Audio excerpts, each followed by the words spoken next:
para trazer direção, iluminar a sua mente, e nós estaremos baseando a nossa ministração nesta noite numa oração de Paulo. Uma oração poderosa que o apóstolo Paulo fez. Eu gostaria de ler juntamente com você, pedir que o Eric coloque aqui no nosso telão, Colossenses, capítulo 1, nós vamos ler do versículo 9 ao versículo de número 12. Nós usamos a versão RA, revista e atualizada. Gentilmente, eu quero pedir novamente que você se coloque em pé em reverência à palavra do Senhor. Eu gostaria então de ler com você Colossenses 1, 9 a seguir. A oração de Paulo aos Colossenses, pelos Colossenses. Por esta razão, também nós, desde o dia em que o vimos, não cessamos de orar por vós e de pedir que transbordeis de pleno conhecimento da sua vontade, em toda sabedoria e entendimento espiritual, a fim de viverdes de modo digno do Senhor, para o seu inteiro agrado, frutificando em toda boa obra e crescendo em pleno conhecimento de Deus, sendo fortalecidos com todo o poder, segundo a força da sua glória, em toda perseverança, longanimidade, com alegria, dando graças ao Pai, que vos fez idôneos à parte que vos cabe da herança dos santos na luz. Amém? Você pode se assentar. Quando nós estamos olhando para a carta de Paulo aos Colossenses, nós entendemos algumas coisas importantes com relação ao público, ao povo, à igreja que Paulo estava destinando a sua carta. Ele chama os colossenses, aqueles que moravam em Colossos, de santos e fiéis.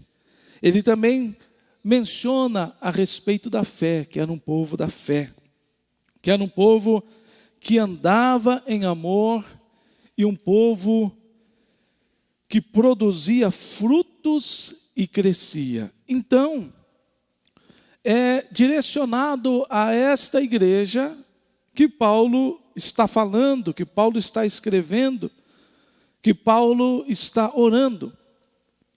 E quando nós olhamos então para esta oração de Paulo, nós podemos aprender lições valiosíssimas para a nossa vida. Porque nós precisamos entender que a palavra do Senhor, a Bíblia, é o nosso manual de práticas, de regras e de fé.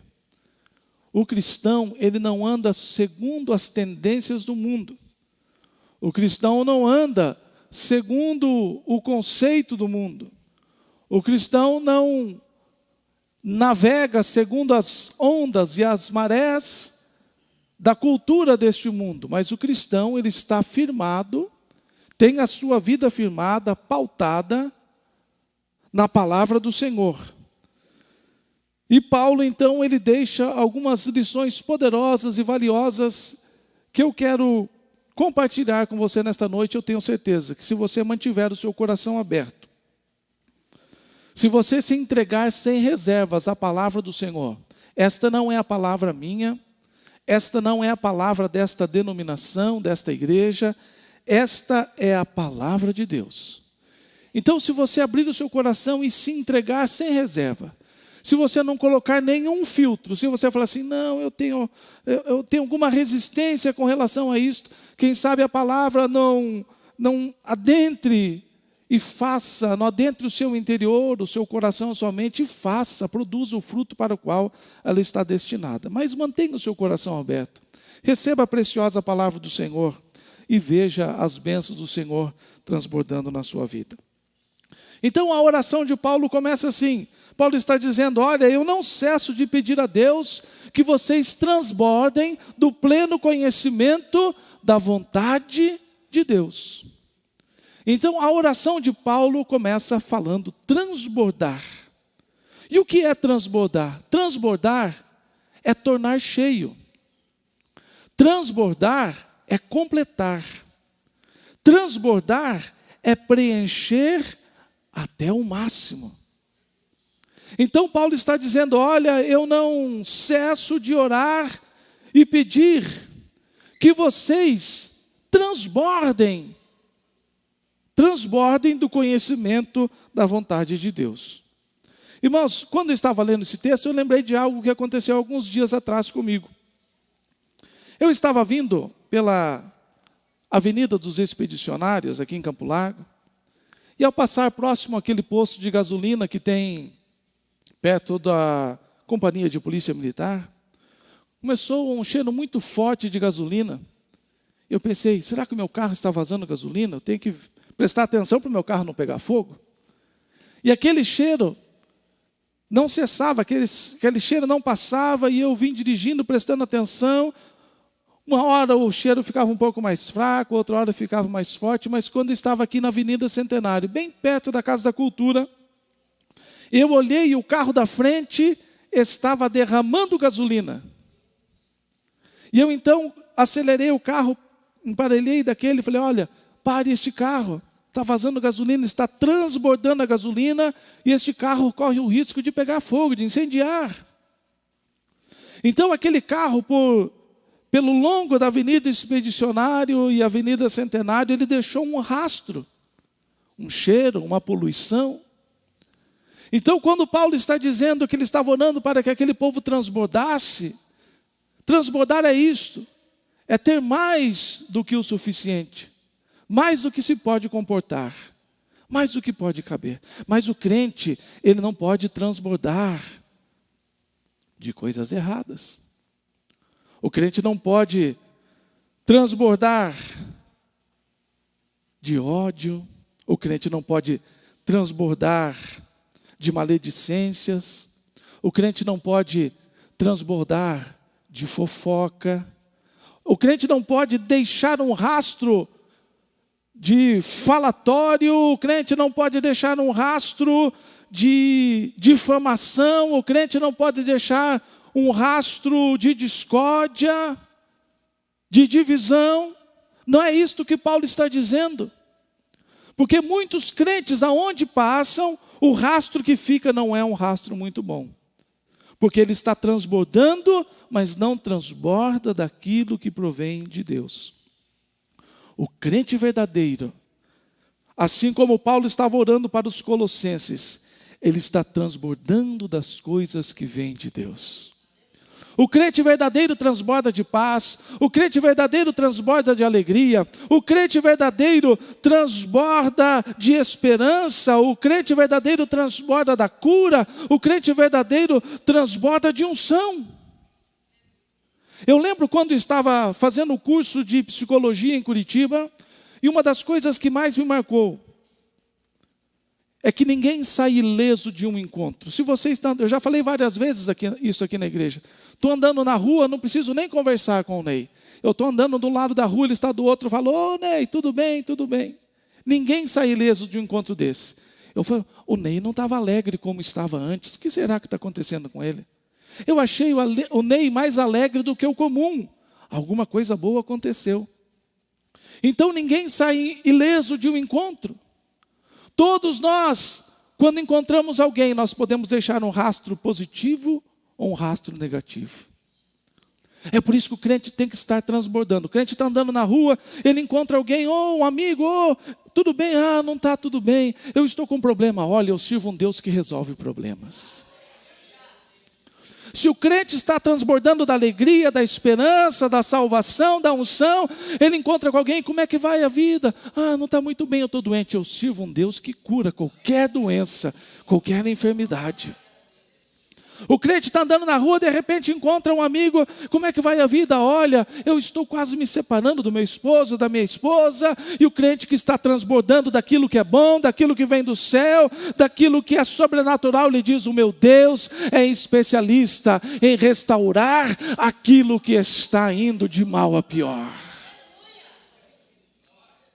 É isso que Paulo estava dizendo: eu oro para que vocês transbordem, mas não transborde de qualquer coisa. Eu oro para que vocês transbordem do pleno conhecimento da vontade de Deus. Aqui entra uma segunda palavra interessante que Paulo usa. Ele fala transbordar do pleno. O que é pleno? Pleno é aquilo que é completo, aquilo que é perfeito, aquilo que é puro. Então veja, Paulo está orando para que o crente não seja cheio de qualquer coisa. Acho que todo mundo conhece, uns 400 metros aqui para baixo, existe o famoso rio Cambuí, que corta o centro da nossa cidade. E quando chove muito, o rio transborda. E quando este rio transborda, ele não transborda do que é pleno. E quando chove muito, aquele rio transborda, ele invade as casas que estão construídas ao longo da sua extensão. Mas não transborda do que é pleno, porque o que acontece? As águas entram nas casas, levando sujeira, poluição, lama, prejuízo, dor de cabeça, sofrimento. Então Paulo está dizendo: olha, eu oro, desde que eu conheci vocês, desde que eu ouvi a fama de vocês, eu tenho orado para que vocês transbordem, mas não de qualquer coisa, transbordem do pleno conhecimento da vontade de Deus. Pleno é conhecer aquilo que é puro, aquilo que é perfeito. Então o crente tem que estar transbordando. Quando eu falo em pleno conhecimento, em transbordar, eu lembro da parábola das 10 virgens que Jesus contou. 5 prudentes, 5 nécias, e elas adormeceram e de repente ouviram: eis o noivo. E 5 daquelas noivas estavam com o seu azeite transbordando, estavam transbordando do pleno, transbordando daquilo que é correto, daquilo que é perfeito. E elas entraram e conheceram o noivo. Mas as 5 que não estavam transbordando daquilo que é pleno, não conheceram o noivo. Não puderam entrar para aquela festa. Há umas 2 semanas atrás, o pastor Ezequiel pregou aqui sobre os 12 espias que entraram na terra prometida para durante 40 dias espiarem a terra. E 2 dos 12, 2 voltaram e estavam cheios, transbordando da plena fé, dizendo: olha, a terra é maravilhosa, vamos entrar, vamos conquistar, porque Deus nos deu essa terra. Mas 10 daqueles espias não estavam cheios, não estavam transbordando daquilo que é pleno, daquilo que é perfeito. E aqueles 10 disseram: olha, a terra é exatamente como Deus prometeu. Só que nós não podemos entrar e conquistar a terra. E aqueles 10 que não estavam transbordando daquilo que é pleno, levaram mais de 2 milhões de pessoas que estavam a um passo de entrar na terra prometida, a voltarem ao deserto e caminharem lá por 40 anos e um a um morrer naquele deserto. Sabe, existe uma pregação por aí, desses evangelhos baratos que estão sendo pregados por aí, e eles dizem assim: deserto não foi feito para você morrer. Se você não estiver transbordando daquilo que é pleno, daquilo que é perfeito, que procede de Deus, o deserto é o sepulcro daqueles que não têm fé. Morreram 2 milhões de pessoas, de todos que saíram do Egito, apenas 2 entraram na terra prometida: Josué e Caleb. Mas a oração de Paulo não para aí. Paulo está dizendo: eu estou orando e pedindo a Deus para que vocês transbordem do pleno conhecimento da vontade de Deus. Quando Paulo fala transbordar do pleno conhecimento, Paulo está usando uma palavrinha grega chamada epinosis, uma palavrinha epinosis. Epinoses significa compreensão precisa e correta.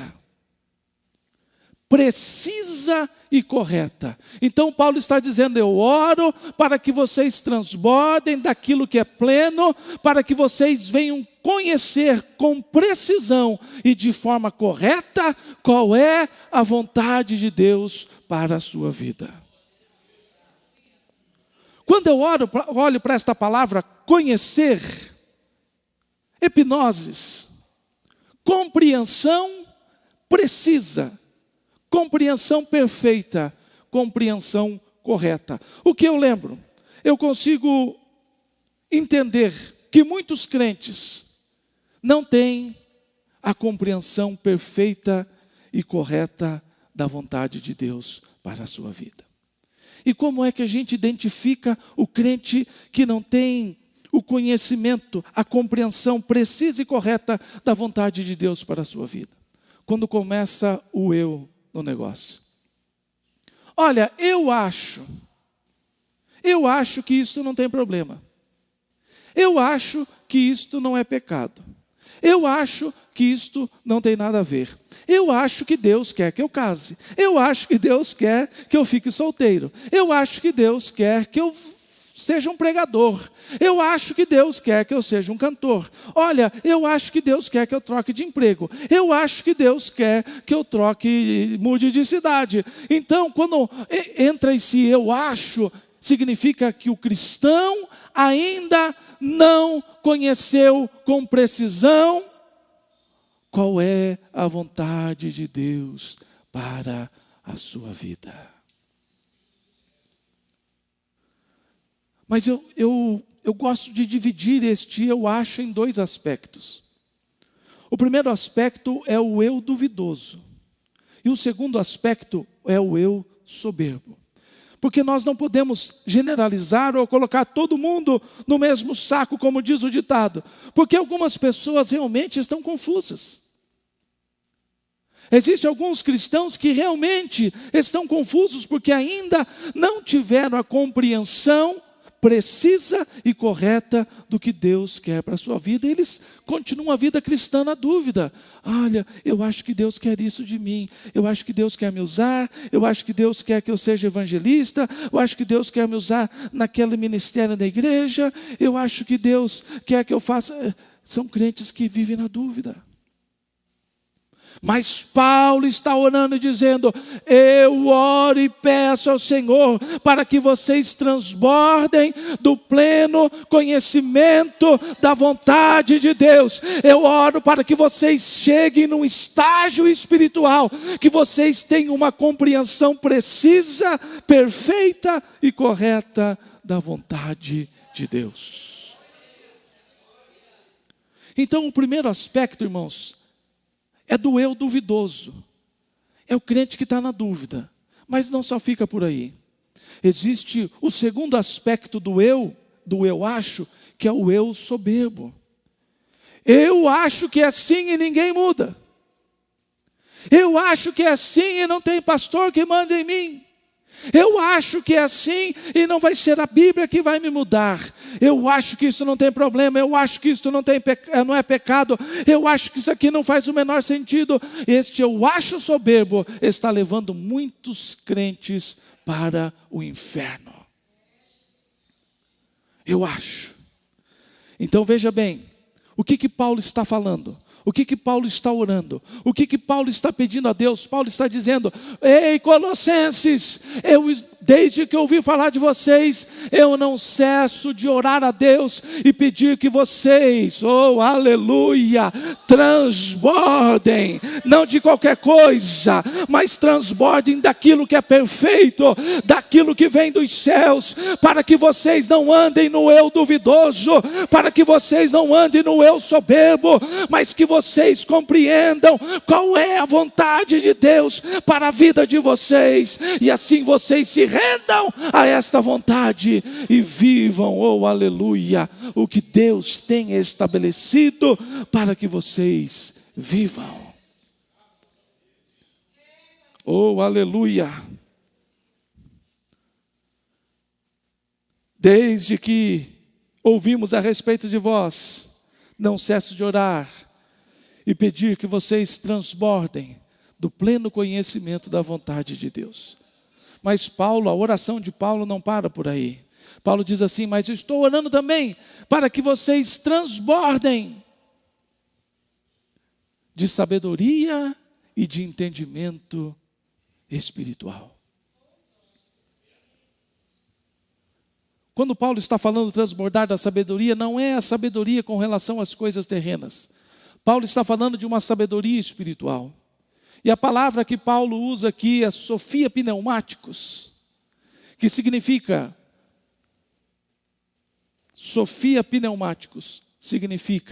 compreensão das práticas e dos requisitos para uma vida santa.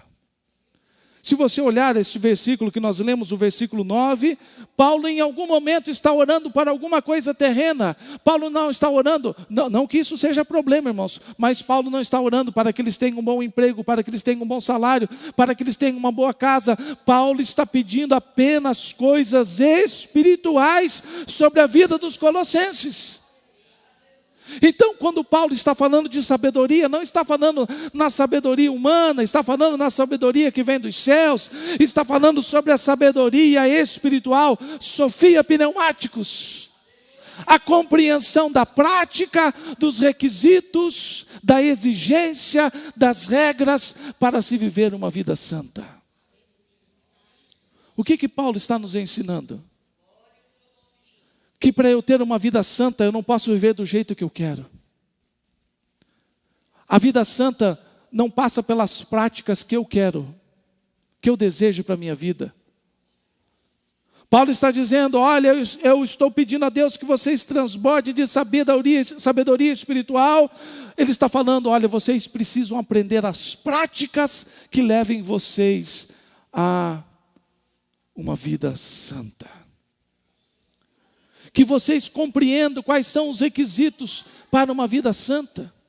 Irmãos, eu repito o que eu falei no começo da mensagem.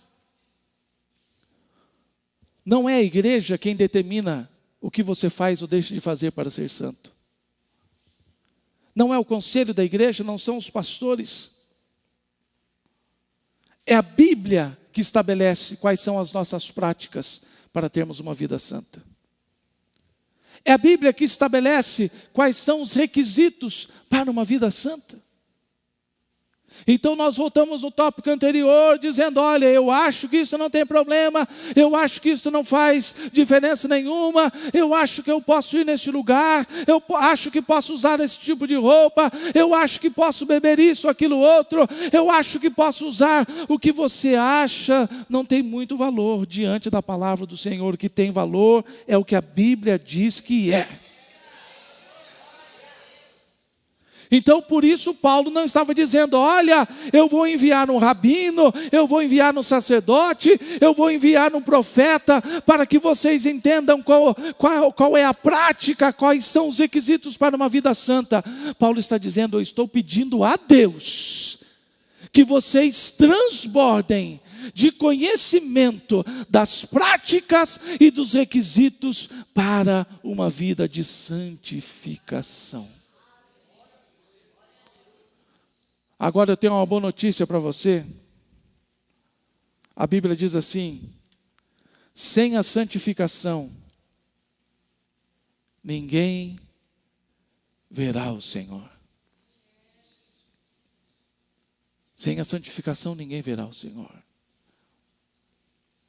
Então, se você tem um plano, se você tem um plano na sua vida de um dia morar no céu, se você tem um plano de alcançar a salvação para a sua alma, se você tem um plano de fugir do inferno, se você tem um plano de livrar a sua alma do inferno, se você tem um plano de passar a eternidade com Deus, não é do jeito que você acha, não é do jeito que você quer, não são as práticas que você acha, não são os requisitos que você pensa, é o que a palavra de Deus estabelece. Por isso, Paulo está dizendo: eu não cesso de pedir a Deus que vocês transbordem. Oh, aleluia! Louvado seja o nome do Senhor, da sabedoria espiritual, da compreensão das práticas, da compreensão dos requisitos para uma vida santa. Sabe qual é o evangelho que está sendo pregado hoje? Viva do jeito que você quiser. Leve a sua vida do jeito que você quiser. Ninguém tem nada a ver com isso, e realmente não tem. O que o pastor tem a ver com a sua vida? Realmente não tem. O pastor está apenas aqui para trazer uma instrução para a sua vida e dizer: olha, a Bíblia diz que se você quiser ver a Deus, você precisa passar pelo processo da santificação. Então o evangelho que está sendo pregado hoje é: viva do jeito que você quer. Deus é amor. Deus não exige nada. Esses dias, nós estávamos conversando com alguns pastores e ele disse: olha, a igreja do meu irmão, ele é pastor lá na igreja que ele frequenta, e a igreja dele diz assim, que você pode fazer absolutamente qualquer coisa, desde que você tenha entregado o seu coração para Jesus.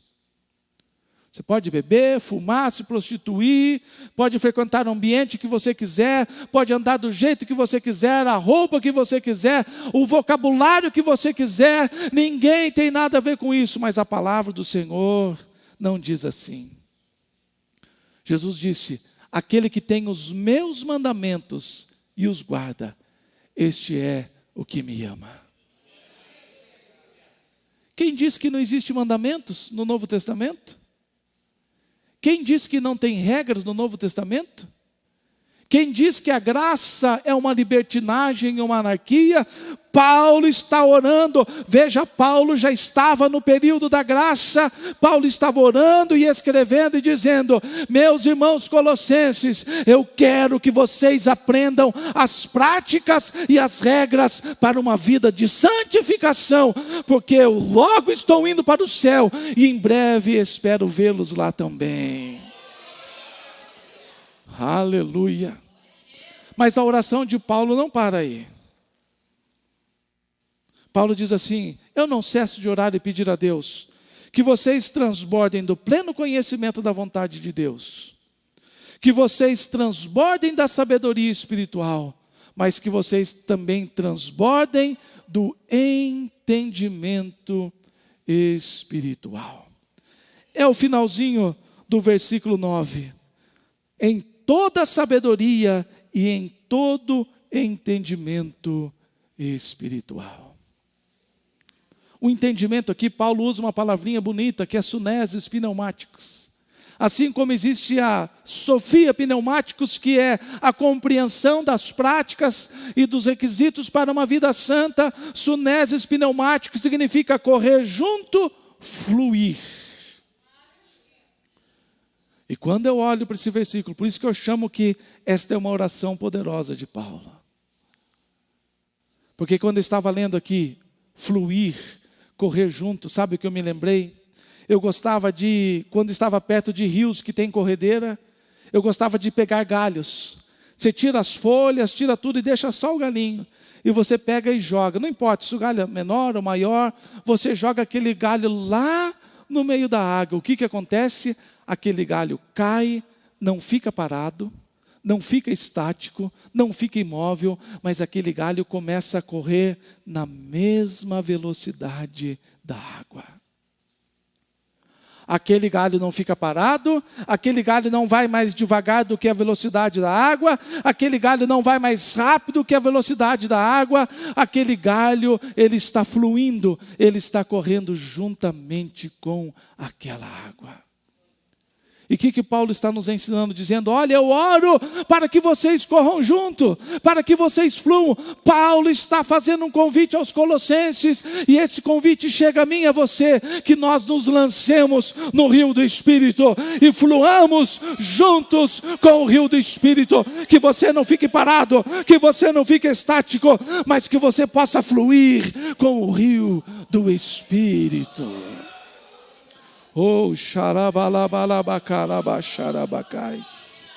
Não é possível que um crente fique estático, não é possível que um crente fique parado, mas o crente, quando ele está no rio do Espírito, ele não consegue ir mais rápido do que Deus determinou, ele não consegue ir mais devagar do que Deus estabeleceu, ele não consegue ficar parado, ele vai fluindo, o rio vai correndo, ele vai correndo, as águas vão descendo, ele vai descendo, as águas purificadoras vão indo, e ele está junto, oh aleluia. E este convite chega nesta noite, a mim e a você.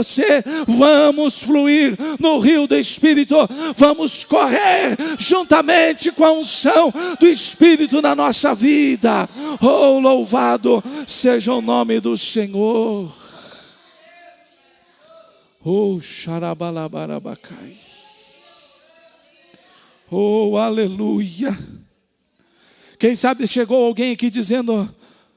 Quem sabe alguém chegou aqui se arrastando espiritualmente, dizendo, parece que minha vida espiritual não vai, parece que minha vida espiritual não flui, parece que minha vida ministerial não vai adiante, parece que a coisa está amarrada, parece que a coisa não deslancha. Quem sabe seja no seu casamento, quem sabe seja nas suas finanças, quem sabe seja na sua família, com os seus filhos, quem sabe você esteja enfrentando uma fase da sua vida que você diz, parece que as coisas estão amarradas, parece que as coisas estão presas, parece que as coisas não estão fluindo, mas o Senhor, aleluia, está te convidando nesta noite para você correr junto, para você fluir, para você avançar, para você seguir, para você ir adiante. Se você estiver fluindo com o Espírito, se você estiver correndo junto com o Espírito, nada irá te segurar, nada irá atrasar a sua caminhada. Você vai fluir espiritualmente. Oh, aleluia.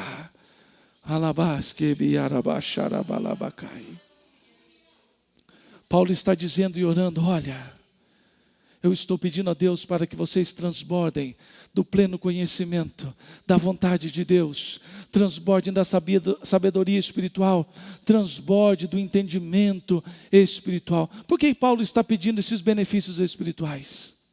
Porque todas as vezes que nós recebemos benefícios espirituais na nossa vida, os resultados são extraordinários. Tudo tem um objetivo, irmãos. Deus não faz nada por fazer. Deus não chama ninguém para dizer, olha, eu vou ver depois o que eu faço com esse aqui. Deus não te chamou, Deus não permitiu que você nascesse para ele ver, eu vou ver o que eu faço. Não. Deus tem um projeto na sua vida, e tudo que Deus faz na sua vida tem um objetivo definido, um resultado extraordinário, mesmo que a princípio pareça complicado. Esses dias eu preguei aqui sobre José. A Bíblia diz, José tinha 17 anos, quando Deus começou a dizer, José, eu vou fazer de você grande, você vai ser poderoso. José, você vai ser maior do que os seus irmãos, você vai ser maior do que o seu pai, você não tem noção aonde eu vou levar você. Mas logo após a promessa, ele foi odiado pelos seus irmãos, traído pelos seus irmãos. Os seus irmãos tentaram matá-lo, o venderam como escravo. Ele foi parar no Egito, quando a coisa estava começando a melhorar na casa de Potifar, aquela endemoniada, a mulher endemoniada do Potifar, inventou uma acusação, e lá vai José para a prisão, e tudo, aquele castelo que parecia que estava sendo construído, parecia um castelo de areia, tudo foi ao chão de novo. Mas Deus tinha um plano extraordinário na vida de José. Tudo que Deus faz na sua vida tem um fim extraordinário. Mesmo que agora seja doloroso, o final é extraordinário. O resultado é extraordinário. Passaram-se 13 anos de sofrimento, de angústia, de tantas traições, de tantas decepções, de tantas frustrações. Mas agora está José sentado sobre o trono, governando o maior império da terra na sua época. E o faraó disse: só eu sou maior do que você. Mas aqui no Egito ninguém tira um pé do chão, ninguém levanta o pé, se não for a tua ordem, José. Então tudo que Deus faz, irmãos, tem um resultado previsto, tem um resultado estabelecido pelo próprio Deus. E Paulo, na sua oração, ele pede os benefícios espirituais e ao mesmo tempo ele já traz o resultado que a oração iria trazer nos Colossenses. O próximo versículo diz assim: a fim de viverdes de modo digno do Senhor. Aperte o cinto de segurança aí agora. Qual é o resultado de quem está transbordando da vontade de Deus? Qual é o resultado de quem está transbordando do conhecimento da vontade de Deus? Qual é o resultado de quem está transbordando da sabedoria espiritual? Qual é o resultado daquele que está transbordando de entendimento espiritual? Viver do modo digno do Senhor. Tem se falado tanto em dignidade ultimamente, né? Dignidade para lá e para cá. Você tem vivido de modo digno do Senhor? Ou você tem procurado uma vida digna diante dos seus colegas de trabalho? Uma vida digna aos olhos do mundo? Uma vida digna diante da sociedade? Uma vida digna perante a cultura deste mundo? Aonde você está procurando a dignidade? Você está vivendo do modo digno do Senhor ou vivendo do modo digno deste mundo? E a palavra do Senhor diz assim: olha, cuidado, porque a amizade com o mundo faz você se tornar inimigo de Deus. Sabe o que tem acontecido? Muitos cantores, olha, essa semana aí virou uma febre a conversa da tal menina que cantou tal música em tal lugar. Aquela moça, realmente ela quer fazer uma crítica à igreja? Ou ela quer likes? Ou ela está visando comprar a ideologia de uma agenda e ser aceita por um grupo do mundo? Ela está realmente preocupada em fazer uma crítica com a igreja? Ou ela quer aparecer no programa da Globo, quer aparecer no programa da Record, quer aparecer no programa da SBT? Ou ela quer ter tantos milhões de seguidores nas suas redes sociais e poder fazer o seu pé de meia? Há um tempo atrás eu comecei a seguir um cantor muito proeminente, muito talentoso. Eu trabalho com música, eu falei, esse vai longe, esse tem tudo, ele tem o jeito de cantar, ele tem técnica, ele tem todo o jeito, domina o palco. Esse cantor vai longe, e foi mesmo. Rapidamente ele conseguiu altos contratos, mas agora já se vendeu. Foi para ir para uma gravadora que é de uma emissora aí de TV. E ele tem que cantar com um aqui, que leva uma vida contra a palavra do Senhor. Ele tem que, o tal do feat, né? Vão chamar tal cantor para participar comigo, mas ele defende uma agenda que é contra a igreja. Mas não tem problema, o importante é que eu vou estar bem diante da sociedade. É isso que Paulo está dizendo. Vocês devem viver de modo digno do Senhor. Não digno diante dos olhos dos homens. Não digno diante dos colegas de trabalho. Não digno diante dos seus familiares. Paulo está dizendo, se vocês estiverem transbordando do conhecimento, da vontade do Senhor, transbordando de sabedoria espiritual, de entendimento espiritual, vocês terão condição de viver do modo digno do Senhor. Mas a oração de Paulo não termina aí. Paulo diz assim, para o inteiro agrado de Deus. A sua vida é para agradar a quem? As suas atitudes são para agradar a quem? As conversas suas com os colegas de trabalho são para agradar a quem? O modo como você procede lá no seu trabalho é para agradar a quem? O modo que você procede no meio da sua família, na sua vizinhança, é para agradar a quem? O modo como você se veste é para agradar a quem? O modo que você fala é para agradar a quem? Paulo está dizendo, vocês precisam agradar a Deus.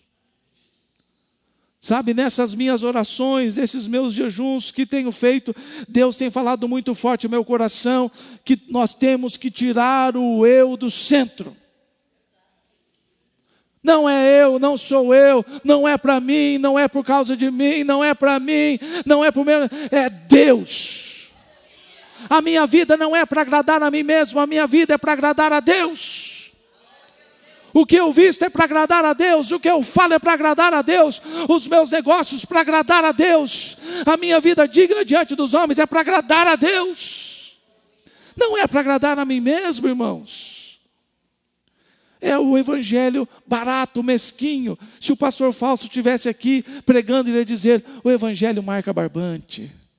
Os mais antigos lembram disso, né? Sabe o que é relógio marca barbante? O pastor Fausto disse que na época dele tinha um relógio marca barbante, que qualquer coisinha estourava. Qualquer coisinha quebrava, né? Então Paulo está dizendo, olha, vocês precisam viver do modo digno do Senhor, para agradar inteiramente a Ele. Mas eu tenho uma boa notícia, porque a oração de Paulo não terminou ainda. Pastor, mas como é que eu vou fazer isso? Como é que eu vou vencer o mundo? Como é que eu vou vencer a cultura do mundo? Como é que eu vou conseguir isenção na minha vida com relação às coisas que acontecem no meu trabalho? Paulo está dizendo aqui no versículo de número 11, sendo fortalecidos com todo o poder que procede da força da glória de Deus. Mais uma vez, o eu tem que estar fora. Eu posso, eu consigo, eu decido, eu faço, eu sou. Paulo está dizendo, olha, vocês precisam estar transbordando do pleno conhecimento da vontade de Deus, de entendimento espiritual, de sabedoria espiritual, para agradar a Deus, para viver do modo digno do Senhor, mas não é com vocês isso aí, não é na força de vocês, não é na condição de vocês, é no poder que emana, que vem, que se origina, que procede da força da glória de Deus. Irmãos, isso aqui é uma coisa extraordinária. Se nós entendêssemos o peso desse versículo 11, a nossa vida estaria resolvida. Paulo está dizendo, sendo fortalecidos com todo o poder, segundo a força da glória de Deus. Algum dia você já parou para analisar o que é a glória de Deus? Como é a glória de Deus? Alguém consegue aqui olhar 10 segundos fixamente para o sol? Não consegue, fica cego. Porque o sol tem o seu resplendor, tem a sua luz, tem a sua glória. Mas o sol não chega nem perto da glória de Deus.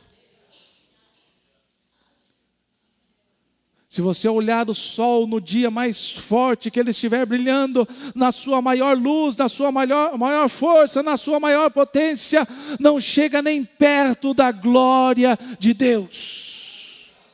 Agora Paulo está dizendo, olha, vocês serão fortalecidos com qualquer coisa, de qualquer jeito, com qualquer força, com qualquer poder, não. Paulo está dizendo, olha, existe uma glória, oh aleluia, oh aleluia. A palavra do Senhor diz assim, eu vi o Senhor assentado no alto e sublime trono. Deus está sentado no seu trono de glória. Deus está sentado no seu trono de poder. Deus está emanando toda a graça, toda a glória, todo o poder. E a Bíblia diz que esse trono é inamovível. esse trono era, é e sempre será firme. Oh, aleluia. Oh, achaiarabalabacamachai. E o Senhor está resplandecendo na sua glória. O Senhor está resplandecendo na sua força máxima. Oh, aleluia, a Bíblia diz que quando nós formos morar nos céus, e quando esta terra se tornar uma nova terra, não precisaremos mais do sol, nem da lua, nem das estrelas, para darem um brilho, porque o Senhor, a glória do Senhor, será a luz. Oh, aleluia, é desta glória que Paulo está falando. Você não serve a um Deus pequeno, você não serve a um Deus mesquinho. Deus é poderoso, Deus é santo, Deus é majestoso, Deus é soberano, Deus é eterno, Deus é glorioso, Deus é justo. Oh, aleluia! E Ele está sentado no seu trono, resplandecendo toda a sua glória.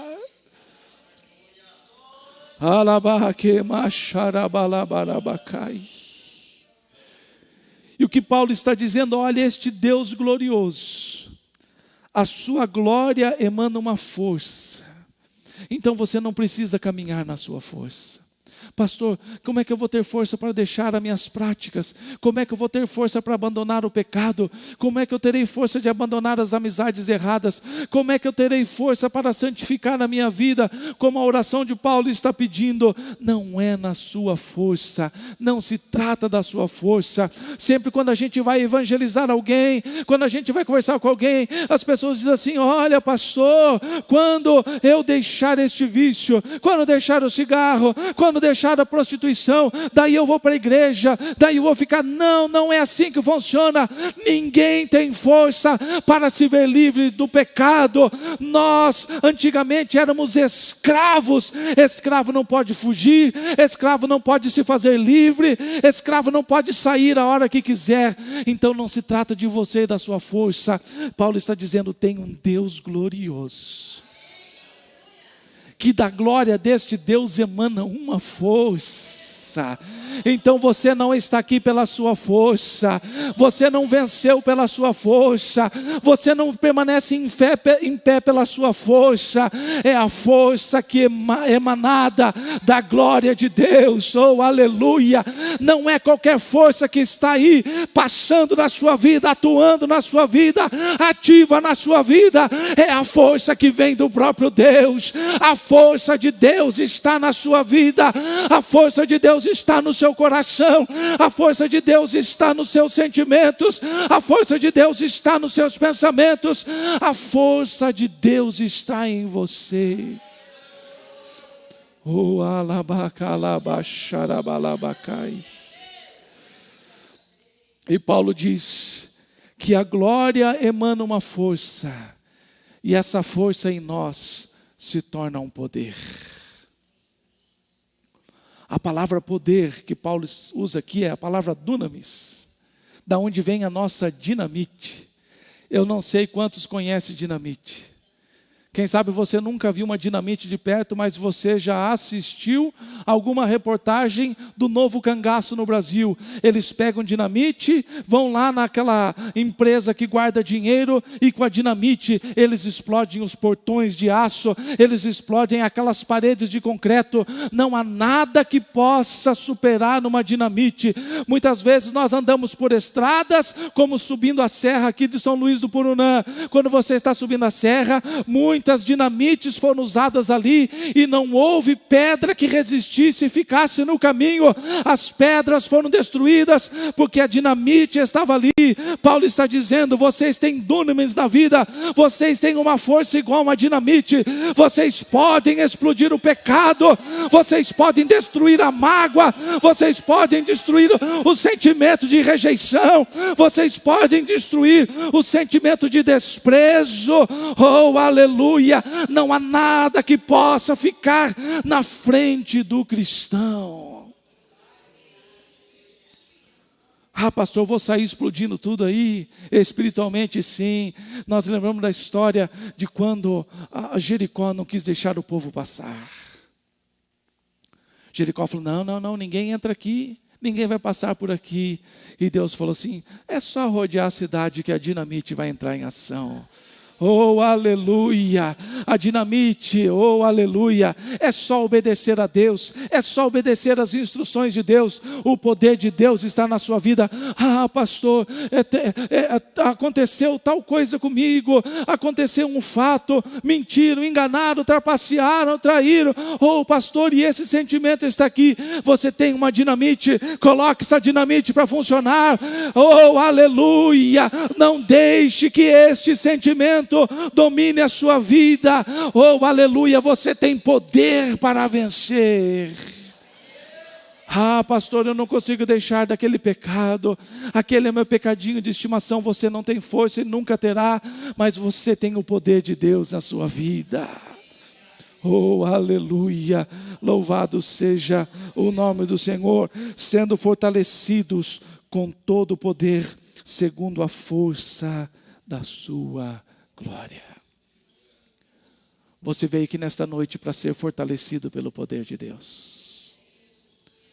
Esta igreja não pode te fortalecer, este pastor não pode te fortalecer, mas o Deus desta igreja, o Deus deste pastor, é glorioso, está manando uma força que te concede poder, aleluia, para você vencer toda e qualquer batalha da sua vida.